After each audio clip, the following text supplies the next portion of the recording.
Basically पढ़ाई कहाँ से करी, आपका बचपन कैसा रहा और अब आप फिलहाल में क्या कर रहे हैं और आपकी भविष्य की प्लानिंग क्या है? था उसमें एज अ ट्यूशन नामा जो है मैं पढ़ने के लिए उधर गया।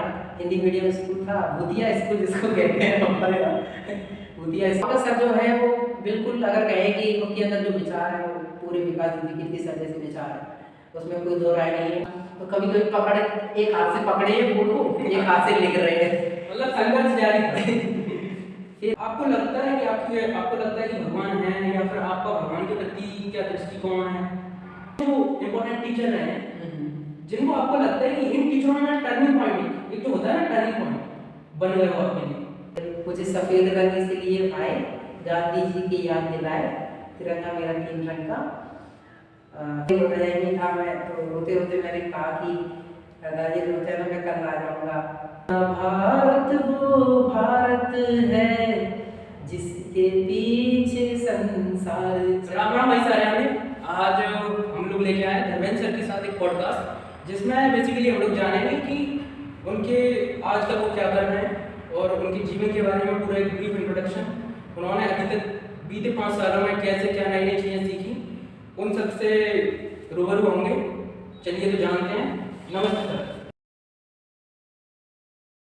तो सबसे पहले हमारे व्यूअर्स जानना चाहेंगे कि आपने बेसिकली पढ़ाई कहाँ से करी, आपका बचपन कैसा रहा और अब आप फिलहाल में क्या कर रहे हैं और आपकी भविष्य की प्लानिंग क्या है? आप एक ब्रीफ इंट्रोडक्शन में इन सबको बता दीजिए। मेरा जो जन्म स्थान है वो बहुत तहसील है जो जिला भिंड में पड़ता है। बहुत तहसील में गांव है रानीपाली, वहाँ से मेरा जन्म स्थान है। शुरुआत की जो पढ़ाई है वो सरकारी स्कूल में दूसरी तीसरी कक्षा तक हुई।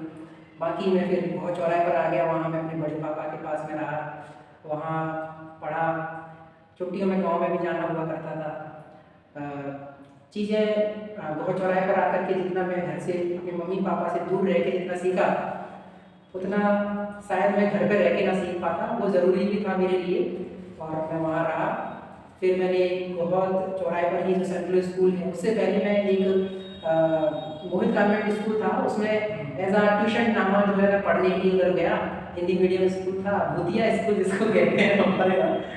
भूतिया स्कूल है, तो उसमें मैंने पेपर वगैरह एग्ज़ाम वगैरह नहीं दिए थे क्योंकि वो थोड़ा फीस का इशू आ गया था फीस।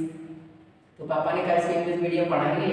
तो भैया उस टाइम पे भैया जो है ना 8वीं क्लास में पढ़ते थे, मेरे भैया है रविंद्र भैया, तो 8वीं क्लास में पढ़ते थे। तो मुझे सेंट्रल स्कूल में ले जाया गया एडमिशन के लिए और फिर मैं वहाँ एडमिशन हो गया मेरा। बड़ी मुश्किल से उन्होंने UKG में किया।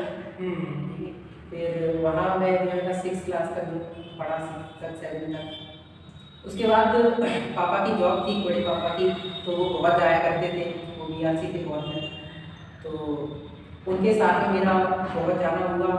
वो उन्होंने मेरा एडमिशन वहाँ मैचेस्टन स्कूल में, DPS स्कूल में है, काफ़ी अच्छा स्कूल है। मुझे बड़ा अच्छा लगा कि मैं इतने लोगों के बीच में हूँ, इतने बच्चे हैं, बहुत ज़्यादा बच्चे हैं, सेक्शन भी हैं, 2-2 सेक्शन हैं, तो काफ़ी अच्छा लगा मुझे उधर।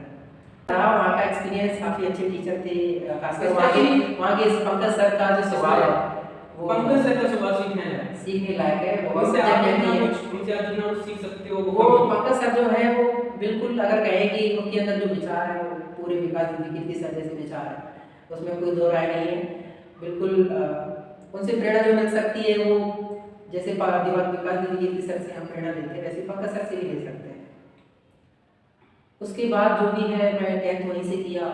फिर मैं गवर्नमेंट स्कूल द्वारा से जो खरेता है वहाँ से हाई सेकेंडरी स्कूल की पढ़ाई की।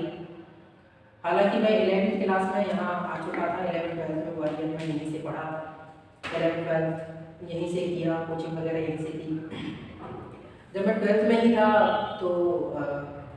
तो मैं अपनी बुआ की लड़की को घर में पढ़ाने जाता और उन्होंने कहा कि दादा जो है ना इसको भौवी को पढ़ा दे, पर ये 5th क्लास में है, नवोदय की तैयारी हो जाएगी। मैंने वहीं से शुरू किया पढ़ाना। उसके बाद धीरे धीरे उसके दोस्त वगैरह मुझे मिलते रहते थे, तो कहते थे सर हमारे यहाँ पढ़ाने आना, भैया हमारे स्कूल में पढ़ाने आना। मतलब ऐसा कह सकते हैं कि आपकी जो बुआ के लड़का है वहाँ से आपने उनको पढ़ाना शुरू किया और वहीं से आपको इधर के इंटरेस्ट मिलता गया। हाँ ये है, लेकिन हालांकि इंटरेस्ट जो था वो बचपन से ही था क्योंकि घर में सब पढ़ाने लिखाने वाले हैं, घर में भैया स्कूल चलाते हैं, बड़े बड़े भैया हैं। हाँ, फिर तो बड़े पापा जो है ना गवर्नमेंट टीचर भी थे, हम्म। दीदी वगैरह सब पढ़ाती थी, तो मैं माहौल देखता रहता था घर का जो माहौल है, इसलिए मैं पढ़ाना शुरू किया। तो हाँ, वो फिर एक फेमस कहावत है कि संस्कार वैसे ही आते हैं। तो हाँ कहीं ना कहीं आपको जो कह सकते हैं कि जो टीचिंग का एक जो प्रोफेशन है वो आपको कहीं ना कहीं बचपन से ही मिला है। या उस जैसा जो एनवायरनमेंट है वो आपको बचपन से मिला है, तो कहीं ना कहीं उसने शायद आपकी हेल्प करी है। हाँ बिल्कुल की। अब उसके बाद मैं जो है ना मैं वहाँ गया जो RCS स्कूल है वहीं अशोक कॉलोनी में है हमारा। तो मैं वहाँ गया, अपने प्रिंसिपल सर से जब मैंने बात की तो उन्होंने कहा कि नहीं, क्वालिफिकेशन के लिए हमें डिग्री तो चाहिए चाहिए, नहीं तो हम कैसे जो है ना आपको रखेंगे। तो मैंने उनसे थोड़ा रिक्वेस्ट की, सर मेरी थोड़ी स्थिति थोड़ी ख़राब है, आप थोड़ी आपसे मदद हो जाएगी पैसों से संबंधित, किराए वगैरह देने में जो है ना। मैं खासकर हमारे घर में ठीक था जो भी है, मिडिल क्लास फैमिली थी, लेकिन मैं मांगने में थोड़ा हिचकता था बड़े पापा से। तो मैंने सोचा कि क्यों ना अपना जो खर्चा है, मैं कभी कभी रंग के लिए निकल जाता था बाहर, तो सही नहीं बनना है, कमजोर सा दिखता था मैं पहले। तो फिर जो है ना मैंने पढ़ाना उन्हीं की वजह से मैं शुरू हो पाया, उन्होंने मुझे मौका दिया। और खासकर मौका इसलिए और मिल गया क्योंकि उधर संस्कृत का टीचर नहीं था, और मुझे संस्कृत में कहीं ना कहीं अच्छा था, अच्छा लगता था कि हाँ चलो संस्कृत पढ़ाएंगे। तो वहीं से शुरुआत हो गई। और फिर मैं जब 12th हो गया उसके बाद फर्स्ट ईयर में फिर से मेरा मन था कि मैं छोड़ूँ अपनी पढ़ाई करूँ, कंटिन्यू करूँ, क्योंकि वो जो फेज़ होता है उसमें आपका पढ़ना ज़रूरी है। लेकिन उनके पास कोई टीचर, फिर वो कह रहे थे कि नहीं तुम्हारा जो है ना पढ़ाने का अच्छा लहजा है, तुमको पढ़ाना चाहिए। और तो फिर मैंने और कंटिन्यू किया। और जो बच्चे, जब मैं फर्स्ट ईयर में था वो बच्चे 12th में थे, तो उनको मैं संस्कृत पढ़ाया करता था। तो बड़ा अच्छा लगा, उनका रिजल्ट भी अच्छा आया, सम्मान देते थे वो। एक सर मैंने ये चीज़ फील करी है कि जब कोई आपको एक प्रकार से मोटिवेट करे तो आपको लगता है कि मुझे और करना चाहिए उस पर। हाँ कहीं ना कहीं अगर आपको कोई प्रेज करता है, एडमायर करता है, तो कहीं ना कहीं ऐसा लगता है कि we have to do more work on that. इसी प्रकार से जो है ना पढ़ाना शुरू हो गया। बाकी फिर आपका कुछ जो लॉकडाउन से पहले का समय था, उससे मैं आपसे मुलाकात होगी, दोस्तों का साथ मिला, उन्होंने कहा कि आपको तो कोचिंग कर लेनी चाहिए, कोचिंग पढ़ाओ, हम तो बढ़िया कोचिंग बोलूँ। फिर मैंने प्लानिंग बना के, हमने जो टेबल पे आप बैठे ऐसी टेबल जो है ना, एक टीचर थी उनसे ले ली थी, वो बायोलॉजी पढ़ाती थी 30 में, उसे ले ली। फिर हमने अशोक कॉलोनी में ही एक जगह दे दी। सर आपको शायद याद नहीं है, उनको खरीदवाना मैं भी गया था एंड वो सतीश भी था। हाँ, तो बढ़िया था वो, लेकिन बीच में बस सर अपन ने काफी कम पैसों में डील कर दी। हाँ पैसे कम पैसों में। उसके पीछे कारण शायद ये रहा कि गवर्नमेंट की जॉब लग गई। हाँ गवर्नमेंट जॉब लग गई थी, वो वर्ग 1 में शिक्षक हो गई थी, तो बढ़िया। फिर उसके बाद हमने सामान वगैरह तो रख दिया, लेकिन बाद में लॉकडाउन लग गया, फिर सब लोग घर पे आ गए। बाकी फिर उसके बाद जो भी रहा, फिर मेरा मन नहीं हुआ था पढ़ाने का। फिर मैंने सोचा लॉकडाउन में क्या ही पढ़ाना, सबके काम धंधे चौपट हो गए थे, तो मैं सोचा मेरी कहाँ ही कोचिंग चलेगी। तो मैंने फिर सोचा कि अपने एक पे ही पढ़ने में मदद करते हैं, जो जॉब वगैरह का लग जाएगी गवर्नमेंट, सब लोग उसी के पीछे भागते हैं। तो तुम लोग, आप लोगों को देखते थे हम तैयारी कर रहे हैं, SSC के लिए तैयारी कर रहे थे, सतीश तैयारी कर रहा था। तो कहीं ना कहीं कोई भी युवा है वो सिक्योरिटी चाहता है, और सिक्योरिटी आपको गवर्नमेंट जॉब में मिल सकती है। तो ये भी एक कारण रहता है कि गवर्नमेंट जॉब जो मोस्टली युवा है गवर्नमेंट जॉब को प्रेफरेंस देते हैं पहले। हालांकि सर आप आउट ऑफ द बॉक्स सोच रहे हैं, मुझे लगता है कि हर युवा को केवल एक ही भीड़ में नहीं भागना चाहिए। कुछ युवाओं को आउट ऑफ द बॉक्स भी सोचना चाहिए। सबसे बड़े एग्जांपल तो आप देख सकते हैं कल कीर्ति सर। उन्होंने गवर्नमेंट जॉब लगने के बाद उसे छोड़ा, आज उनकी कंपनी 1800 एम्प्लॉइज, उनकी कंपनी में 1800 एम्प्लॉइज हैं। और अपन कह सकते हैं कि एक व्यक्ति के डिस्कशन से कितने परिवार पाल रहे हैं। तो कहीं ना कहीं अगर अपन आउट ऑफ द बॉक्स सोचेंगे तो मुझे लगता है कि ना केवल आप अपने लिए बेहतर कर पाएंगे बल्कि अपने देश के लिए बेहतर कर पाएंगे। हाँ तो पता नहीं है, जो भी है चल, जहाँ तक जीवन सर आप जो कुछ भी कर रहे हैं उसके लिए मेरी तरफ से तो बहुत बहुत शुभकामनाएं। धन्यवाद। तो मैं बता रहा था कि उसके बाद मुझे समझ में नहीं आया कि लॉकडाउन में पढ़ना कैसे है, टीचर और ऑफलाइन तो कोचिंग लग नहीं रही। तो आपने मदद की कि करियर भी लैब जो है ना आया है, और जयदीप सर का बैच आया है, उसमें थोड़ा सहयोग कर लेंगे अपन। तो जो है ना आप भी देख लोगे, हम भी देख लेंगे, सब लोग देख लेंगे, मतलब उसी से शुरुआत हुई। बेसिकली व्यूअर्स हम लोग को बताना चाहते हैं, क्योंकि हम लोग मिडिल क्लास फैमिली से बिलोंग करते हैं, तो हम लोगों के पास इतना पैसा नहीं है कि इतने पैसे एक साथ दे सकें। तो हम लोग 3-4 दोस्त मिलकर कोर्स ले लेते थे लॉकडाउन में, क्योंकि लॉकडाउन में फाइनेंशियल कंडीशन भी उतनी ठीक नहीं थी। इस तरीके से हम लोगों ने 3-4 दोस्त मिलकर एक कोर्स ले लेते थे, फिर पढ़ते थे। तो फिर उसके बाद मुझे ऑनलाइन के बारे में पता पड़ा, फिर मैं थोड़ा थोड़ा पढ़ा। लेकिन उसके बाद हुआ क्या कि मेरा मन तो पढ़ाई में लग गया, लेकिन जब मैं लॉकडाउन जब ख़त्म हो गया तो मेरा क्या घर पे थोड़ा मन नहीं लग रहा था, तो मैं इधर आ गया। फिर यहाँ आने के बाद मैंने देखा कि यहाँ के जो है ना बच्चे या पेरेंट्स हैं, वो कह रहे हैं, जो घर के आसपास के हैं वो कह रहे हैं कि धर्मेंद्र जो है ना आप इनको पढ़ा देना, जो पैसा लगे बता कहीं ना देना। कहीं आपकी वो रेफरेंस आपकी बुआ के लड़के के आसपास के लोगों से मिलने लगी आपको धीरे धीरे, जो भी है और आपने स्कूल में भी पढ़ाया तो आपकी एक पहचान थी। हाँ हाँ, क्योंकि मैं रेगुलर अपने नियम से निकलता, अपनी साइकिल उठाता जाता, किसी से ज़्यादा वार्तालाप नहीं करनी मोहल्ले में, बस इसीलिए तो लोगों ने मुझे देखा। आपकी कितनी डिस्टेंस होती थी साइकिल को अपने घर से स्कूल तक आने की? कोई लगभग 7 से 7.5 किलोमीटर को चलना होता था। मतलब 7 किलोमीटर इधर से और 7 किलोमीटर उधर से? हाँ, वो बात की बात है, लेकिन जो लॉकडाउन में मैंने घर पे भी पढ़ाया। फिर मैं एक पड़ोस के गांव में दूध लेने जो चाहता था, फिर वहाँ जो अंकल जी थे उनसे मेरी मुलाकात हुई, तो उन्होंने कहा कि हमारे यहाँ भी पढ़ाया है, और फिर वहाँ भी शुरू किया। पर उसी दौरान हुआ क्या कि मेरी चीज़ें देखते हुए एक बार मेरे मामा के जो लड़के हैं, बड़े मामा हैं, उनके लड़के हैं, बंसी भैया हैं, तो वो वहाँ मुरैना में इंग्लिश पढ़ाते हैं, सरस्वती स्कूल में उन्होंने कोचिंग भी डाली। तो लॉकडाउन में उनका काम नहीं चल रहा था, तो उन्होंने कहा कि धर्मेंद्र हमारा तो काम कर पे है, तो हमें भी कुछ बताओ, हम भी आ जाएंगे ग्वालियर। तो वो आ गए थे। हालांकि मैंने पढ़ाने वगैरह से मैंने सोचा था जितनी ज़रूरत है उतना ही पढ़ाऊंगा, बाकी अपना पढ़ूंगा, है ना। एक शौक मुझे जिम का भी आ गया था, तो इसलिए प्रोटीन वगैरह के चक्कर में मैंने पढ़ाना भी शुरू कर लिया कि पैसे कहाँ से आएंगे, घर से तो मांगेंगे नहीं, पर कहीं ना कहीं मुझे लग रहा है कि पढ़ाने से आपकी और दूसरी जो हॉबीज है वो पूरी होने लगी। हाँ, फिर बंसी भैया आए, तो बंसी भैया को यहाँ समझ में नहीं आया, तो बंसी भैया यहाँ रहते थे, उनके 2 बच्चे हैं, भाभी जी हैं, और अब यहाँ से घर पे फ़ोन लगा देते कि जो है ना आज मम्मी ने क्या बनाया, तो मम्मी ने आज कचौड़ी बनाया, आज जो है चावल बनाए। तो भैया कहते कि बच्चन को मन ना लगाओ, मैंने लेके आना पड़ेगा, तो वो ले आए यहाँ मेरे घर के सामने, वो किराए से भी रहने लगे। तो हुआ क्या कि उन्हें लगा कि फैमिली आ गई है और उनके पास उतने रुपए भी नहीं आ रहे हैं कोचिंग वगैरह से या कुछ भी है घर चलाने के लिए, तो फिर उन्होंने उसी टाइम पे फैक्ट्री जॉब कर ली। तो जो भी मैंने उनका समय जो बनाया था बच्चों को पढ़ाने का, वो नहीं हो पा रहा था, क्योंकि उन्हें डबल ड्यूटी करा दी जाती उधर। तो बच्चे कहते कि जो है ना सर आ नहीं रहे थे। कहीं ना कहीं उन्हें फैक्ट्री में लोग काम करने जाते वो प्रभाव पड़ रहा था उस चीज़ का। उनके शरीर पे प्रभाव पड़ रहा था, थक जाते थे 2 घंटे, अब 16 घंटे कितनी मेहनत करेंगे। करेक्ट। तो फिर क्या हुआ कि बच्चों को जब नहीं मिल पा रहा था, तो मैंने ही पढ़ाना शुरू किया, और बंसी भैया ने कहा कि आगे तुम ही कंटिन्यू करो, है ना, मैं तो नहीं कर पाऊंगा। फिर मैंने सोचा बीच में कहाँ छोड़ दूँ बच्चों को, बच्चों का एक लीव है कि हम यहाँ आए हैं, तो वहीं मैंने शुरू किया पढ़ाना, और फिर मैं पढ़ाता गया।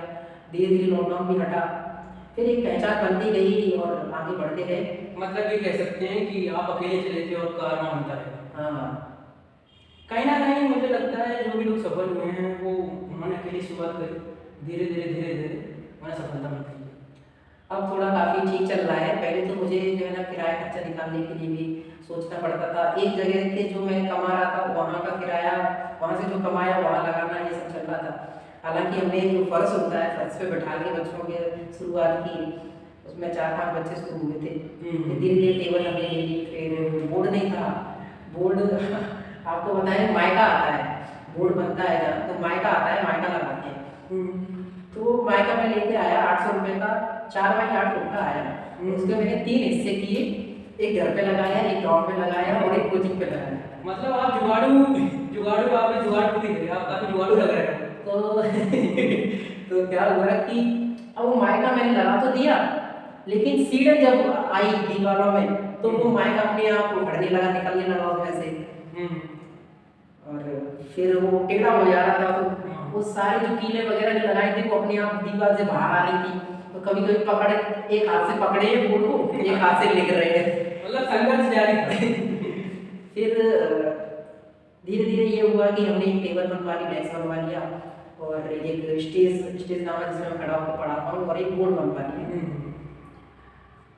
धीरे धीरे सब चीज़ें सही हो गई, सेट हो गई थी, बढ़ती गई। आज मैं 2 गाँव में पढ़ा पा रहा हूँ, है ना। तो सर आज आप पे अगर देखा जाए तो कितने स्टूडेंट पढ़ रहे हैं ओवरऑल? ज़्यादा तो नहीं है, लगभग 200 के समथिंग आप मान सकते हैं कि 200 बच्चे होंगे। 200 नंबर सर हमारे ख्याल से इनिशियल स्टेज में काफ़ी नंबर, बड़ा नंबर है। और मुझे लगता है अगर जिस तरीके से आप वर्क करोगे तो शायद ये संख्या 500-1000 के करीब ही होगी। हाँ, जो भी है मैं सोच रहा हूँ कि मैं खुद मेहनत कर रहा था, मैं थक जाता था, सिर में दर्द, हेडेक वगैरह होता था। फिर उसके बाद मैंने सोचा कि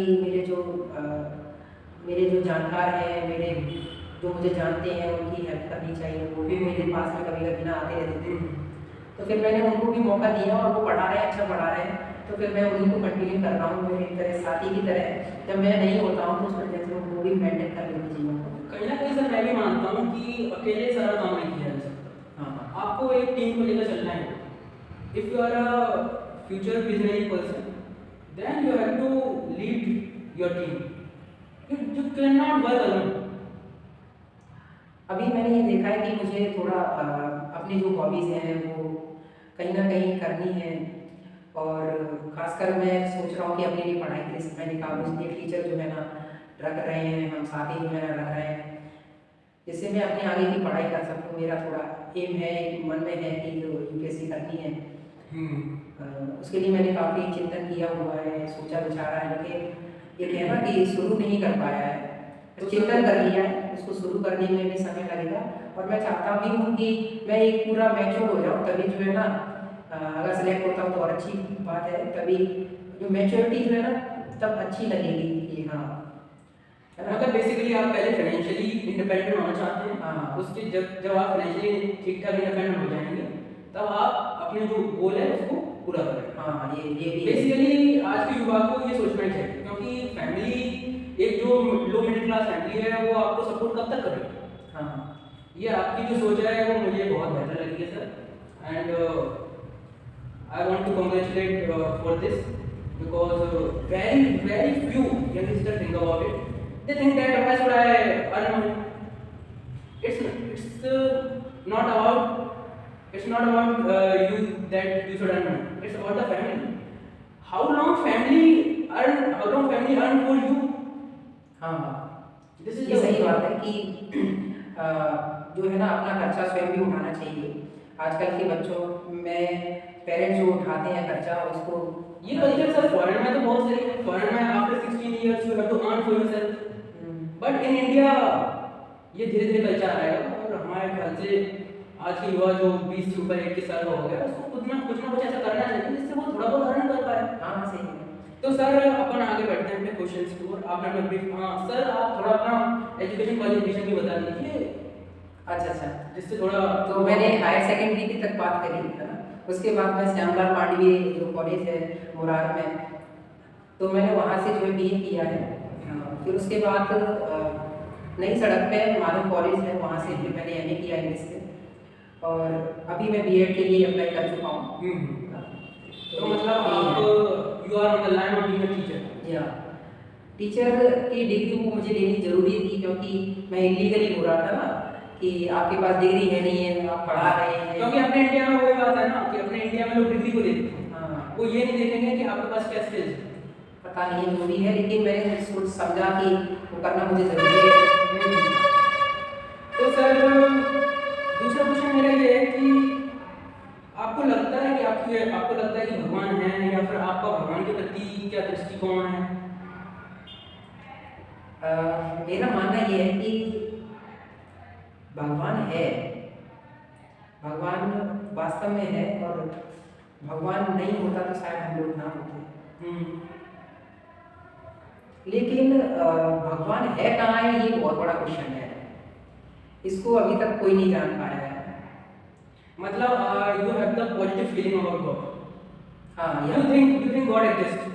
गॉड एग्जिस्ट करता है, और वो हर जगह है, हर जगह करता है, आप में करता है, और प्रकृति में करता है, नेचर में है।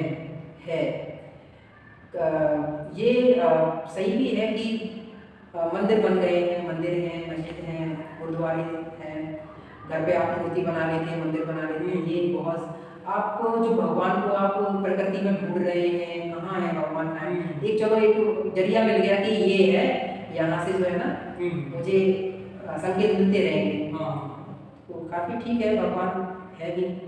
और कहीं ना कहीं सर मैं ऐसा मानता हूँ कि अगर आपको किसी के होने या ना होने से, अगर आपको किसी के होने से पॉजिटिव फीलिंग मिल रही है तो उसमें क्या बुराई है। हाँ, अगर किसी के होने से पॉजिटिव फीलिंग है तो हमारे लिए अच्छी बात है।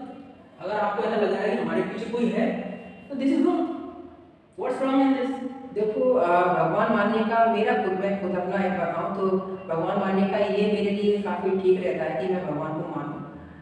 एक्चुअली में जब अगर किसी कोई व्यक्ति काम कर रहा है, गलत हो गया उससे, तो उसको लगता है कि जैसे मैं ही हूँ कि मुझसे कोई गलत काम हुआ तो मुझे लगता है, फील होता है कि आगे चल के भगवान शायद मुझे इसका परिणाम कर दे सकता है, इसलिए मुझे उस पर सोचना विचारना पड़ता है और लगता है कि नहीं, और फिर उस डर के कारण मैं जो है ना भगवान को कहीं ना कहीं भगवान की जो एग्जिस्टेंस को मानने से ये होता है कि अपन को ये लगता है कि अगर अपन कुछ गलत कर रहे हैं तो ऊपर वाला देख रहा है। हाँ हाँ, ये बिल्कुल you are under CCTV surveillance, it's like this.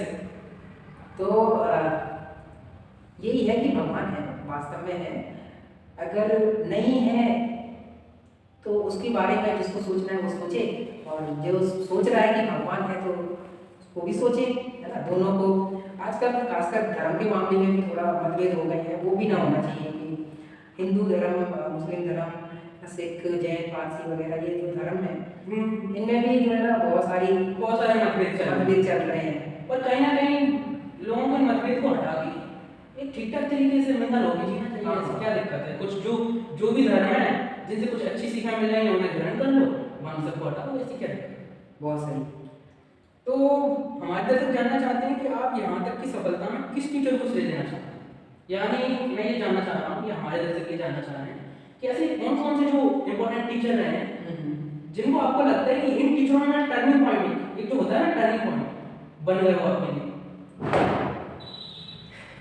वैसे तो एक ये बात है कि अगर कोई व्यक्ति है तो व्यक्ति जो बना है या कोई भी है जो फेमस हुआ है, कोई भी है, हमें यहाँ पे एक व्यक्ति जो भी है उसके विकास में, उसके निर्माण में एक टीचर का हाथ नहीं होता है। काफ़ी टीचर होते हैं जो उसको बदलते हैं, लेकिन ऐसा कह सकते हैं कि मेरे कोई फेवरेट टीचर जो है ना रहे हो तो मैं उनके बारे में मैं बता सकता हूँ।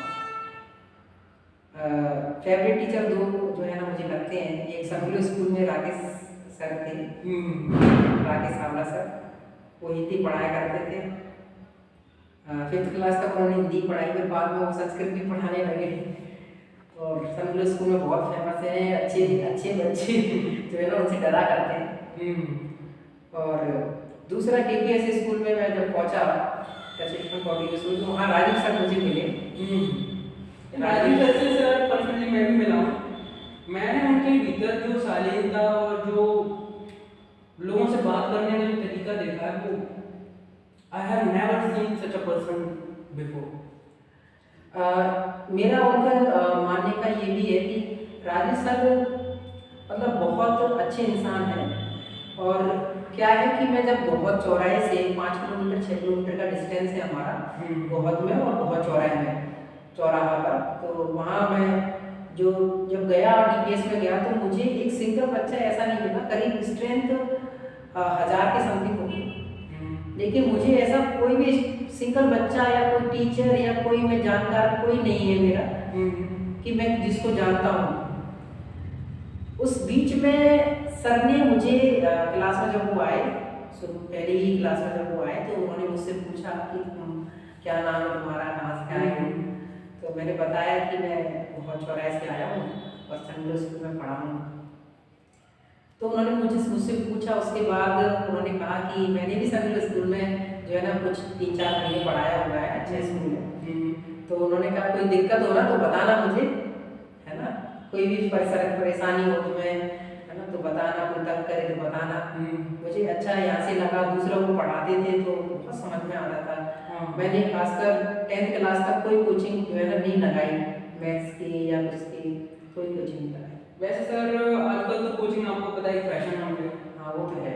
कहीं कहीं ना कहीं ये भी चीज़ें आजकल कोचिंग पर डिपेंड हो गए हैं सभी लोग, अपना दिमाग ही नहीं लगा रहे। इस बात पे अगर मैं थोड़ा ये कहूँ कि जो कोचिंग वगैरह है या हम भी जो है कोचिंग चला रहे हैं, तो हम तो अपने जो है पैसे के लिए चला रहे हैं, हमारा जो फुलफिलमेंट हो रहा है। लेकिन सही तो बात ये है कि पेरेंट्स जो है ना, पेरेंट्स को घर पे ध्यान देना चाहिए बच्चों। एक ऐसा होता है कि जब आप छोटे में पढ़े होंगे या मैं भी पढ़ा, तो मेरी दिमाग में है कि दादाजी ने मुझे पढ़ाया, जो जो अक्षर का जो ज्ञान है वो मेरे दादाजी ने मुझे बताया, हिंदी सिखाई, पहाड़ी सिखाए, है ना। तो वो मेरी पहचान बन चुकी है कि हाँ वो नहीं होते तो, और बच्चे के मन में जाता है वो बात जो है ना, बच्चे ध्यान रखता है, लंबे समय तक ध्यान रखता है कि मुझे किस प्रकार से पढ़ाया गया। तो कहीं ना कहीं आपके दादाजी का शुरुआती जो शिक्षा है उसमें बहुत ज़्यादा योगदान है। हाँ, मेरे दादाजी का खासकर एक शिक्षा के प्रति बहुत लगाव था। वो पूरे घर में ऐसा कोई भी नहीं है जो पढ़ा लिखा ना हो, सभी पढ़े लिखे हैं। वो दूरगामी सोच थोड़ी रखते थे। मेरा भी कुछ था, अच्छा लगाव था उनसे। हम लोगों ने थोड़ा सीरियस क्वेश्चन को ले लिया। अब एक क्वेश्चन ये पूछना चाहते हैं कि सर आपकी हॉबीज क्या हैं? हॉबीज की बात करें तो हॉबीज शुरुआत में जब मैं छोटा था तब हॉबीज मेरी पेंटिंग थी थोड़ी। मैं जो है ना, हमारे साथ का ही दोस्त है सोनपा, जिसको हम देखा करते थे छोटे में, तो बहुत ही क्रिएटिव, मतलब उसकी राइटिंग भी अगर आप यूकेजी क्लास में आप देख लो तो बड़े बच्चे जैसी राइटिंग में लिखता था, जैसे बच्चों। और उसकी जो पेंटिंग थी वो कहीं आकर्षित करती थी, मुझे करती थी, और मैं फिर पेंटिंग की तरफ खासकर उसी तरह से जो गया। और मैंने देखा कि जब मैं छोटा था जब तक ड्राइंग की जो है ना पेपर हुआ करता था ड्राइंग का, तब तक ऐसा कोई भी पेपर नहीं था जब मेरे पूरे में से पूरे मार्क्स नहीं आया करते थे, हमेशा पूरे में से पूरे मार्क्स आए। तो पेंटिंग का बहुत शौक था। दूसरी बात है कि जब भी मुझे स्टेज मिलता, हाँ ये चीज़ मैंने भी देखी, स्टेज में हमेशा बोलने का शौक था। हाँ, मुझे जो है ना शौक बहुत रहा, खासकर 15 अगस्त पे, 26 जनवरी पे मुझे बोलना अच्छा लगता था। मैं जब गोवा चौराहे पर जाता हूँ तो जब छोटी क्लास के जो मेरे से जूनियर जो लोग थे वो मिलते हैं तो कहते हैं कि धर्मेंद्र भैया गाते बढ़िया थे, या प्रेयर तो नहीं कराई, प्रेयर कराते थे भैया। ये तो सर आपको मैं पर्सनली जानता हूँ, तो मुझे ये भी पता है आपको गाने का अच्छा शौक है। गाने का तो बहुत ही शौक है। जो आप ये तिरंगा देख रहे हैं, ये जो इसमें है, इस पे ही मैंने पहले गाया हुआ था शुरुआत में। तो सर आप अगर 2-4 लाइन हमारे व्यूअर्स के लिए गाना चाहें? वो छोटे की जो है ना बातें थी, छोटे में पता नहीं था कि क्या मतलब है, लेकिन फिर भी गा रहे हैं, है ना। खासकर मैं जब गाया उस चीज़ को, तो पता नहीं टीचरों को कैसे अच्छा लगा, और मुझे थोड़ा कम अच्छा लगा था।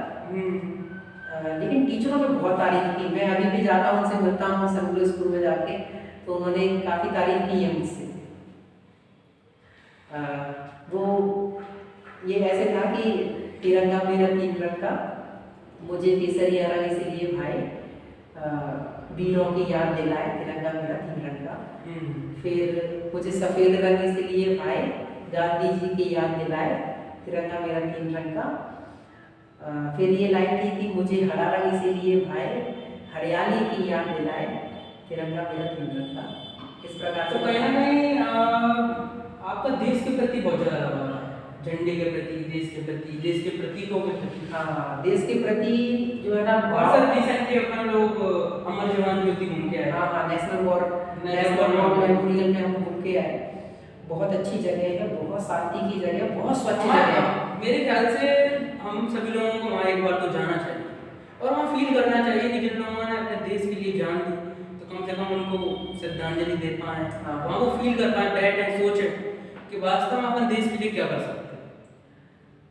तो मैं खासकर ये समझा हूँ, मैं अपने अंदर ये रखा हूँ कि जो देश के प्रति भाव है वो बचपन में जागृत करना बहुत जरूरी है।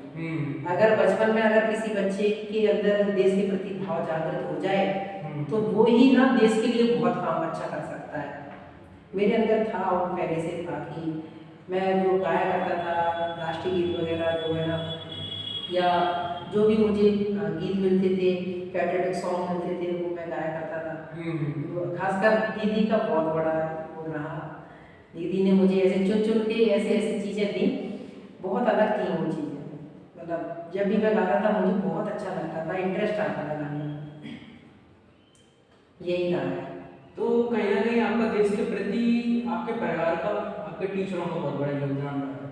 हाँ, वास्तव में दीदी का खास कर रहा है। और एक बात का ये जरूर है कि बच्चों को शुरुआत में अगर मिल जाए देश के प्रति भावना, तो वो आगे देश के प्रति बहुत अच्छा करें। ये ऐसा मेरा भी मानना है कि कहीं ना कहीं शुरुआत से ही देश के प्रति थोड़ा ज़्यादा, मतलब कह सकते हैं देश से ज़्यादा प्रेम रहा है। और आज भावना ऐसी हो गई कि राष्ट्र प्रथम वाली भावना आ गई। तो कहीं ना कहीं मुझे भी लगता है कि शुरुआत से ही बीज होने चाहिए। जो जिस भी चीज़ के प्रति आप शुरुआत से फोकस करेंगे तो वो कहीं ना कहीं लॉन्ग टर्म के लिए चलेगा। हाँ, तो सर इस सफर में आपके दोस्त भी बहुत ज़्यादा हेल्पफुल रहे होंगे। ऐसा ऐसा हो नहीं सकता कि बिना दोस्तों के आप किसी भी जर्नी को ठीक ठाक तरीके से आगे बढ़ा सकें। दोस्तों का मदद थोड़ा कम रहा है, लेकिन दोस्त अच्छे हैं। मतलब मैंने जितने भी दोस्त बनाए हैं, मुझे ऐसा लगता है कि अगर वैसे दोस्त अगर किसी व्यक्ति को मिल जाए, किसी बच्चे को अगर मिल जाए, तो उसमें बहुत चेंज आ सकता है। मैं इतना होशियार नहीं रहा, मिडिल रहा हूँ, लेकिन मेरे जो दोस्त हैं मुझसे बहुत होशियार रहे हैं, 90% वाले रहे हैं। और उनसे ऐसा कभी लगा नहीं कि वो मुझसे मेरी कम परसेंटेज बनती है तो वो भेदभाव करें। मुझे जो है ना एक अच्छे फ्रेंड के रूप में ही देखा उन्होंने, तो ये मुझे कुछ अच्छा लगा, है ना। अगर मैं 2 लाइन में पूछना चाहूँ कि शिक्षा का उद्देश्य क्या है, आपके खुद के एक्सपीरियंस से अगर आप बताना चाहें। शिक्षा का उद्देश्य तो यही है कि अपने आप को विकसित करना, अपने आप को मेंटली, फिजिकली अपने आप को स्वच्छ बनाना, अपने व्यवहार को स्वच्छ बनाना, विनम्रता से बोलना। शिक्षा वो हर चीज़ दे सकती है जो धन नहीं दे सकता। सर अगर मैं आपको 2 ऑप्शन दूँ तो आप किसे चूज करेंगे, स्वभाव या पैसा? स्वभाव बहुत ज़रूरी है। स्वभाव मेरे लिए बहुत ज़रूरी है। भले ही मैं एक कम रुपए कमाऊँ, 1 रुपए में पढ़ाऊँ किसी को, लेकिन स्वभाव मेरे लिए बहुत ज़रूरी है। मैं आपको बताऊं कि इसी बार हमने एक कोचिंग खोली थी आदित्यपुर में, तो वहाँ बच्चे कम होंगे, तो मुझे लगा कि कहाँ से खर्चा उसका निकाला जाए। तो मैं पास में ही हमारे 6 किलोमीटर दूर गाँव था, मैदाना ग्राम में था, वहाँ पढ़ाने गया। तो वहाँ हमने इतनी कम फीस रखी, कक्षा 1 से लेकर जो 5वीं तक के विद्यार्थी हैं उनकी 100 रुपये मात्र हमने पढ़ाना शुरू किया। सर ये तो आप मतलब एक प्रकार से बहुत ही बड़ा काम कर रहे हैं। आजकल 100 रुपये में कौन पढ़ा रहा है, और वो भी आप यहाँ से जाते हो?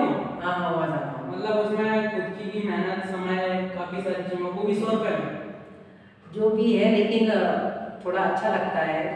हाँ, कहीं ना कहीं आपको ऐसा लग रहा हो कहीं ना कहीं हमारा सामाजिक योगदान हो रहा है इसके प्रति। जो भी चीज़ें आपको आ रही हैं, खासकर मैं उधर पैसों के लिए तो नहीं गया, वहाँ के लोगों का स्वभाव बहुत अच्छा है। वो मतलब काफ़ी अच्छा बोलते हैं, बातें करते हैं, उनसे ज्ञान, वहाँ का बूढ़ा व्यक्ति भी आपको एक अच्छी शिक्षा दे सकता है। अच्छी चीज़ है वहाँ, इसलिए मुझे मेरा मन भी वहाँ लगता है। मुझे ऐसा लगता है, फील होता है कि मैं एक गवर्नमेंट टीचर हूँ और वहाँ पढ़ाने आया हूँ। बिल्कुल फील होता है। मतलब गाँव मैंने अक्सर देखा है कि टीचर जो गाँव के लोग होते हैं वो टीचर की बहुत ज़्यादा रिस्पेक्ट करते हैं, बहुत करते हैं। लेकिन अगर ऐसा टीचर मिल जाना जो पूरी मेहनत से पढ़ा रहा है, फिर तो और ही ज़्यादा रिस्पेक्ट करते हैं। क्योंकि अक्सर अपन ने देखा है जो सरकारी स्कूल में है, जो टीचर्स हैं वो कम मेहनत करते हैं। हालांकि आजकल के जो टीचर्स हैं वो नए भर्ती हो गए हैं, वो जो नए लोग भर्ती हुए हैं वो समझते हैं कि हमें बच्चों को पढ़ाना चाहिए। क्योंकि मेरे बड़े भैया हैं, रजत भैया, वो अगर कहना चाहो तो आजकल इतने बेहतर तरीके से पढ़ा रहे हैं कि प्राइवेट टीचर भी शायद उतने जो संस्कार हैं, उतने गुण हैं, वो उन सरकारी स्कूल के बच्चों में नहीं जा सकते।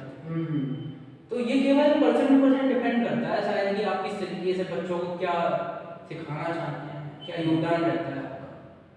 तो सर बेसिकली आपकी जो जो क्वेश्चन था कि आपके जो दोस्त हैं उनका ठीक ठाक योगदान है। ठीक ठाक योगदान मेरे व्यवहार में रहा है। मुझे अच्छा सोचने में रहा है कि मेरी एक अच्छी सोच बने, उसमें बहुत योगदान रहा है। ये मतलब कहते हैं कि ना संगति का जो असर पड़ता है, मतलब दोस्तों ने आपके जो दोस्त हैं उनसे आपको जो एनवायरनमेंट मिला है हाँ। वही आपके लिए एक प्रकार से बूस्टर का काम किया। बूस्टर का काम किया, वास्तव में सही बात। तो सर आप क्या मानते हैं कि सोशल मीडिया आपके लिए खराब है या फिर आप उसका यूटिलाइजेशन सही तरीके से कर पा रहे हैं, या फिर उसको आपको ऐसा क्या लगता है उसके डिसएडवांटेजेस क्या हैं? वैसे मैं अगर जानना मतलब बताएं हम तो सोशल मीडिया काफ़ी अच्छा प्लेटफॉर्म है। किसी भी जो जो व्यक्ति है, जो मिडिल क्लास का भी व्यक्ति है, कैसा भी व्यक्ति है, वो उधर सोशल मीडिया पे आता है, दुनिया की खबर रखता है, देखता है क्या हो रहा है क्या नहीं हो रहा और है, खुद के विचारों को भी शेयर कर सकता है। हाँ खुद के विचारों को शेयर करता है। मतलब संपर्क एक अच्छा बन गया है कि आपका जो रिलेटिव्स है या आपका दोस्त है बाहर रहता है कहीं, तो उससे उस कनेक्टिविटी हो जाती है वैसे। और बहुत अच्छी चीज़ है प्लेटफॉर्म। बस सर आज अपन लोग रिपोर्ट्स देख रहे हैं जहाँ लोग almost weekend 8 to 10 hours spend कर रहे हैं ऑन इंस्टाग्राम, यूट्यूब। वो चीज़ तो गलत है, वो चीज़ तो बहुत ही ज़्यादा गलत है। खासकर मेरे साथ भी ऐसा ही हो रहा था, है ना, ड्यूरिंग लॉकडाउन। हाँ लॉकडाउन में जो है ना, फिर मैं धीरे धीरे समझा कि इसके डिसएडवांटेज बहुत है और फिर मैंने बंद कर दिया, मतलब एक तरीके से। अब मैं फेसबुक पे हूँ लेकिन कभी कभी बहुत कभी जो है ना देख लेता हूँ। और मेरा मेरा मानना ये है कि इंस्टाग्राम या जो भी है, फेसबुक है या सोशल मीडिया के जितने भी ऐप हैं, उससे अगर आप कुछ सीख रहे हैं तो अच्छी बात है।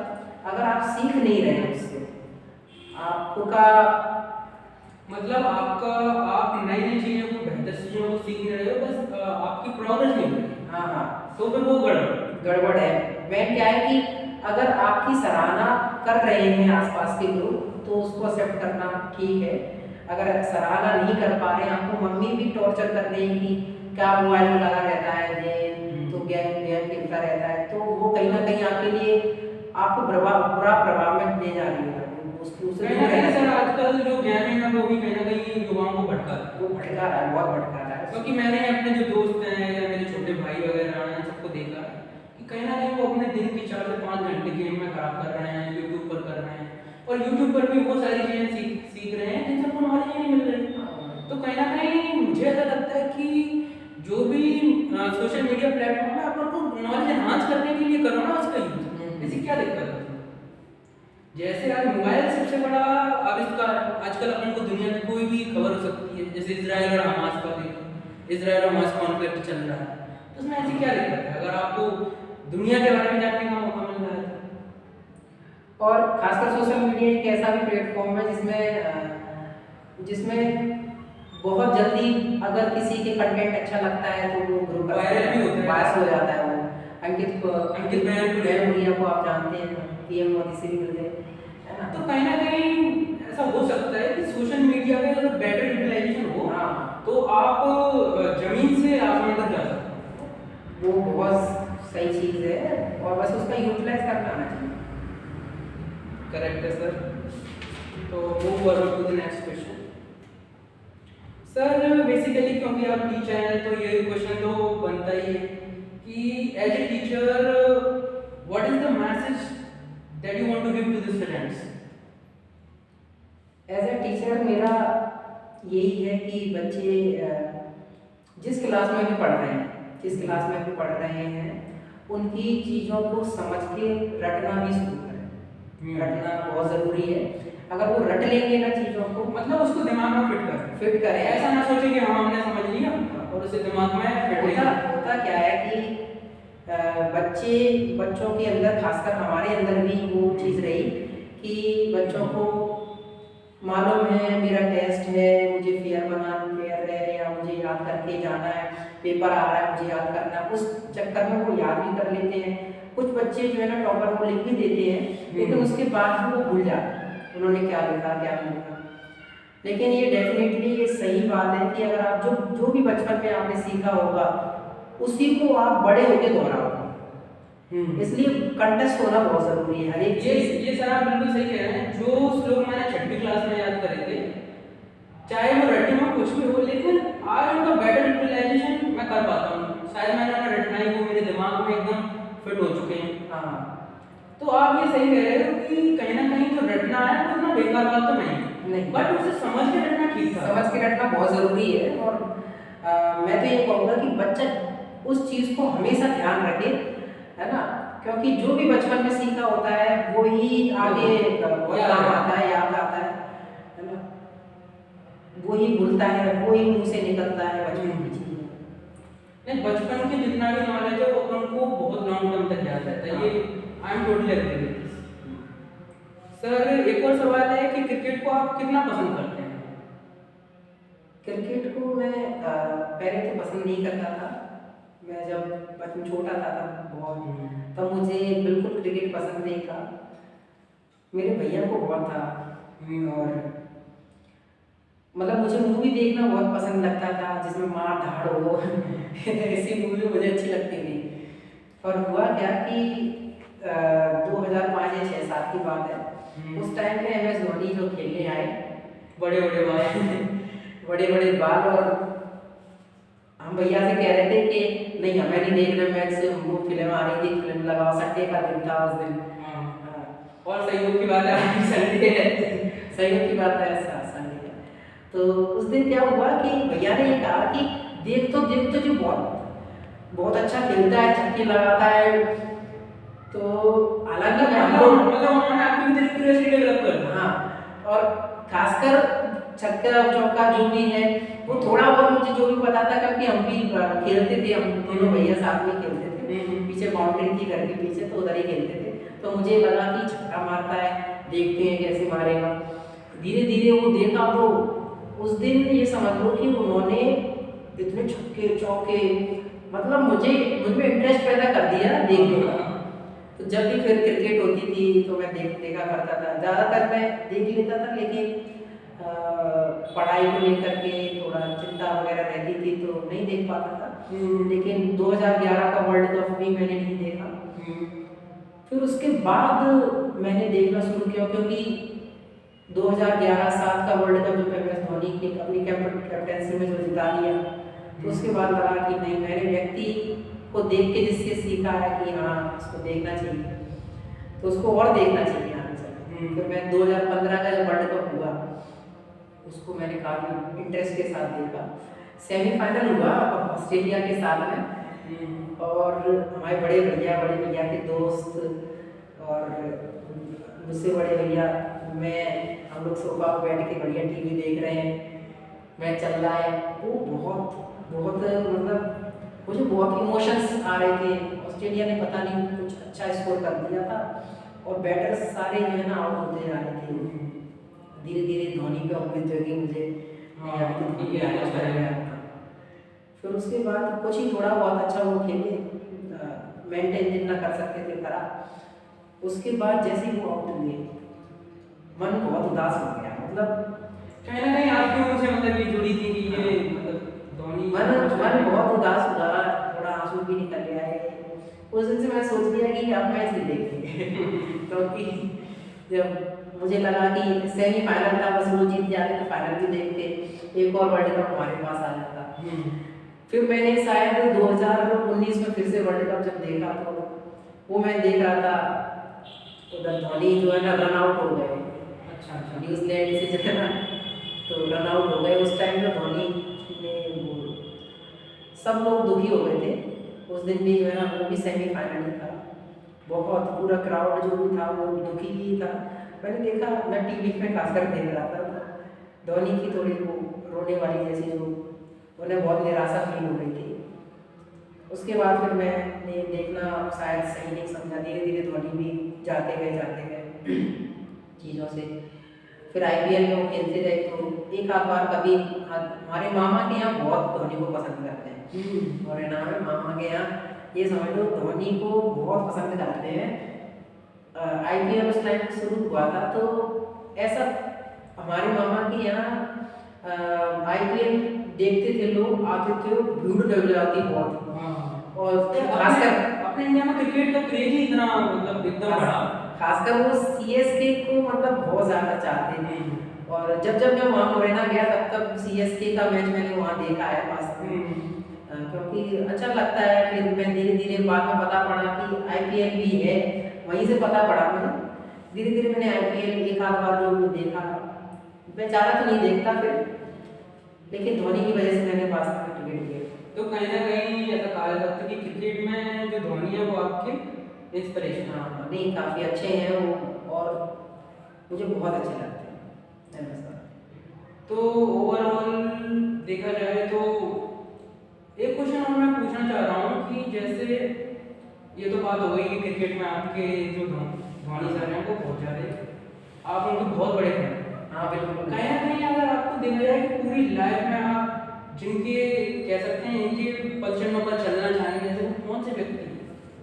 क्या आपने कभी सोचा है कि हाँ यार ये व्यक्ति है जिसके पदचिन्हों पर चल के मैंने जो सोचा है वो मैं पा लूँगा? वैसे तो हर एक व्यक्ति के अलग अलग पाथ होते हैं, अलग अलग वो रहते हैं, लेकिन मैंने ये सोचा है कि सरल स्वभाव बहुत बने, बिल्कुल जैसे हमारे दादाजी पहले बहुत एग्रेसिव रहा करते थे, लेकिन जब से थोड़ा वो बूढ़े बुजुर्ग हुए उसके बाद उनमें जो है ना विनम्रता का भाव आया। तब तो मैं छोटा ही था, मैंने तो हमेशा उन्हें खुश देखा है, उन पर मुस्कुराहट देखी। और मैंने ये देखा है कि हमारे घर में साधु संत बहुत आते हैं। कहीं ना कहीं आपका साधु संत का भी प्रभाव रहा। हाँ बहुत, मतलब इतना रहा है, खासकर सर आप बताना चाहेंगे कि आपने वैसे तो हमें मुझे बताया है कि आप लोग कबीरपंथी से जुड़े हैं। हाँ तो कहीं ना कहीं कबीरपंथी की आप ये बता दीजिए कि कबीरपंथी की जो बेसिक आइडिया है वो क्या है, मतलब क्या चाहता है कबीरपंथी? कबीर पंथ ये चाहता है कि लोग जो है ना आस्था अगर किसी में रख रहे हैं या कुछ भी है तो भगवान को लेकर के बहुत एक तरह से उसको पॉजिटिव नहीं देखा है, बहुत सारे नेगेटिव चीजें भी उसकी देखी जाती हैं। एक पॉजिटिविटी की बात जो कबीरपंथी करते हैं वो ये है कि आप भगवान को जो देख रहे हैं, भगवान को जो आप पूजने जा रहे हैं उसको मंदिरों मस्जिदों में ना घूमते हुए अपने आसपास देखो, अपने आसपास के लोगों को सम्मान दो, उनसे बात करो, वही भगवान है। कहीं ना कहीं मतलब कबीरपंथी मुझे ऐसा लगता है प्रैक्टिकलिटी की ओर ले जाए, प्रैक्टिकलिटी की ओर ले जाए। मतलब आपके पास आपके आसपास जो चीजें हैं आप उन पर फोकस करो, उनके लोगों लोगों लोगों से बातचीत करो, लोगों से नई चीजें सीखो। कहीं ना कहीं मतलब जो चीजें एग्जिस्ट करती हैं उनसे सीखो। बहुत सही। मैं क्या है कि मेरे घर पे थोड़ा हमेशा साधु संतों का आना जाना रहा है, पर मैं उस टाइम पे मैं छोटा था तो इतना कबीरपंथी को पता नहीं है, समझ पाया कि नहीं समझ पाया।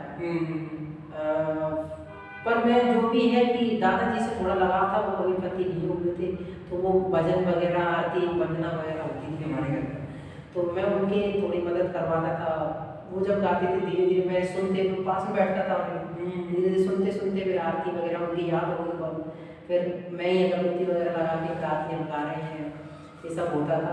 हालांकि किसी की पूजा नहीं करनी है, बस अगरबत्ती जलाओ, दीवार में लगाओ, अपने भजन गाओ, बढ़िया मतलब बीइंग नॉर्मल नॉर्मल नॉर्मल रहो, लोगों से सीखो, हाँ। लोगों की हेल्प करो, ये सब चीज़। कहीं ना कहीं मुझे भी ऐसा लगता है कि ठीक है आप भगवान पर विश्वास रखते हैं, तो कहीं ना कहीं आप बीइंग ह्यूमन वाली जो टेंडेंसी है, बीइंग ह्यूमन वाली जो नेचर है वो ही होना। हाँ हाँ। कहीं ना कहीं आपको कबीरपंथी की ओर ले जाना मुझे ऐसा लगता है। मेरे मन में कबीर पंथ का जो भाव है, कबीर का जो भाव है, खासकर मेरे दादाजी से ही मुझे मिला है।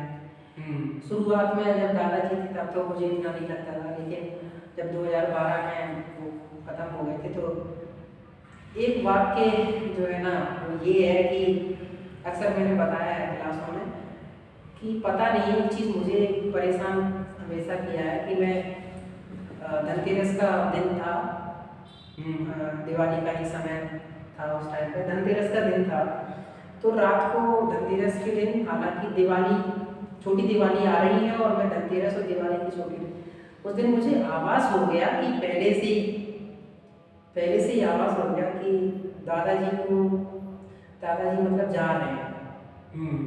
मतलब पता नहीं कैसे हुआ, लेकिन वो आवाज़ वो जीवन भर रहेगा। मुझे पहले ही आभास हो गया कि मैं पूरी रात रोता रहा जाएगा, मैं अकेला ही था। मैंने थोड़ा अंदर से आपको ये महसूस हो गया कि कुछ होने वाला है दादाजी के साथ, मतलब कुछ नहीं मुझे मैं कुछ होने वाला ऐसा नहीं, मुझे ये पूरा बिलीव भी हो गया कि दादाजी जा रहे हैं। और फिर मैंने उनसे वैसे सर मैं यहाँ एक चीज़ ऐड करना चाहूँगा, इस चीज़ को टेलीपैथी बोलते हैं। टेलीपैथी क्या होता है, जब आप दूसरे के जो विचार हैं और वो आपको पहले ही पता लग जाते हैं, यानी दूसरा मन उसके मन में क्या चल रहा है वो आपको पता लग जाता है। जैसे कभी कभी आपने देखा होगा आपकी मम्मी कॉल कर रही है, बेटा तबीयत कैसी है, और उस टाइम पे आपकी तबीयत खराब होती है। हाँ, इसको टेलीपैथी बोलते हैं साइंसी भाषा में, और ये भी हमारे कहते हैं नॉर्मल फिनोमेना है। तो कहीं ना कहीं आपको ये पता लग गया। हाँ, ये है कि मुझे पता लग गया था उस टाइम पे कि दादाजी मैंने जाने वाले हैं। मैंने रोते रोते रजाई में था, मैं तो रोते रोते मैंने कहा कि दादाजी रोते ना, मैं कल आ जाऊँगा। पर वो उनको जाना था, वो चले गए। मतलब उनका खासकर मेरे ऊपर काफ़ी प्रभाव है, खासकर मैं ये भी समझता हूँ कि बड़े पापा की छवि मुझे बहुत प्रभावित करती है। बड़े पापा हमारे साधु संतों का सम्मान करते हैं, वक्ता भी हैं, बाहर बोलते भी हैं, लोगों के बीच में जाना उनको अच्छा लगता है बहुत। मैं उनसे बहुत प्रभावित हूँ। मतलब अगर आप गांव से बाहर ना निकलते तो शायद आपको ये पूरा एटमॉस्फेयर नहीं मिलता। बिल्कुल नहीं। आपने जितना संघर्ष किया है, जितनी चीजों को झेला, जो परेशानियां आई उनसे धीरे धीरे कोप अप किया, सॉल्व करते गए, तो आज आपको लग रहा होगा कि अगर मैं उन परेशानियों को ना झेलता तो शायद यहाँ ना होता। हाँ, मुझे मैं क्या है कि जब मैं जैसे गांव में पहले रहा, फिर उसके बाद चौराहे में मुझे लाया गया। छोटा तो मैं हुई उस टाइम पे, और मम्मी पापा की याद तो आती ही है। पीटा बहुत, मुझे ऐसा लगता था मुझे पीटा बहुत जाता है बहुत चौराहे पर। दीदी वगैरह जब चाहे जाना मारती थी। तो कहीं ना कहीं अब आपको ऐसा लगता हो वो पीटना भी एक प्रकार से वरदान था। वो वरदान तो नहीं है, लेकिन मुझे ये लगा कि वो पीटना वो कुछ ना कुछ सीख देता है।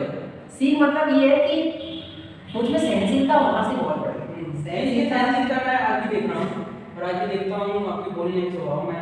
सहनशीलता जो है ना, मुझे मैं कभी भी गलत नहीं बोल सकता, क्योंकि वो शुरू से रहा है ना। कभी गलत बोला भी होगा या आंखें दिखाई होगी किसी को तो तुरंत चाटा पड़ा है। हाँ, तो वो टॉलरेंस वाला जो भावना है वो आपके भीतर बचपन से डेवलप हो। हाँ, वो है। तो कहीं ना कहीं वो आज भी वर्क कर रही है। हाँ, तो आपको स्वभाव में भी झलकती है आपके बिहेवियर में। तो यही है कि मतलब सहनशील होना बच्चों को बहुत ज़रूरी है। अगर बच्चा सहनशील हो तो धीरे धीरे वो आगे बढ़ता जाता है और चीज़ों को पा लेता है, जो पाना होता है वो हो जाता है जीवन में। तो सर मैं अब ये जो आपसे वार्तालाप है इसको समाप्ति को ले चलते हैं। तो सर आपसे गुजारिश है कि आप 4 लाइन सुना के फिर इस वार्तालाप को खत्म करें।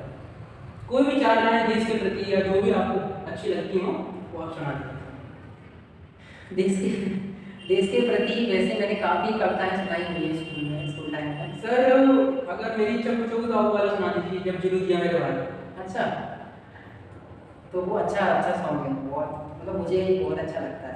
जब जीरो दिया मेरे भारत ने मेरे भारत ने, दुनिया को तब गिनती आई, तारों की भाषा भारत ने दुनिया को पहले सिखलाई, देता ना दशमलव भारत तो यूं चांद पे जाना मुश्किल था, धरती और चांद की दूरी का अंदाजा लगाना मुश्किल था, सभ्यता जहाँ पहले आई, सभ्यता जहाँ पहले आई, पहले जननी है जहाँ पे कला, अपना भारत वो भारत है जिसके पीछे संसार चला और आगे बढ़ा, यूं आगे बढ़ता ही गया, भगवान करे और बढ़ता ही रहे और फूले फले, बढ़ता ही रहे और फूले फले। So finally, this is the discussion with AIG Idol Vista founder Dharmendra Mahwar.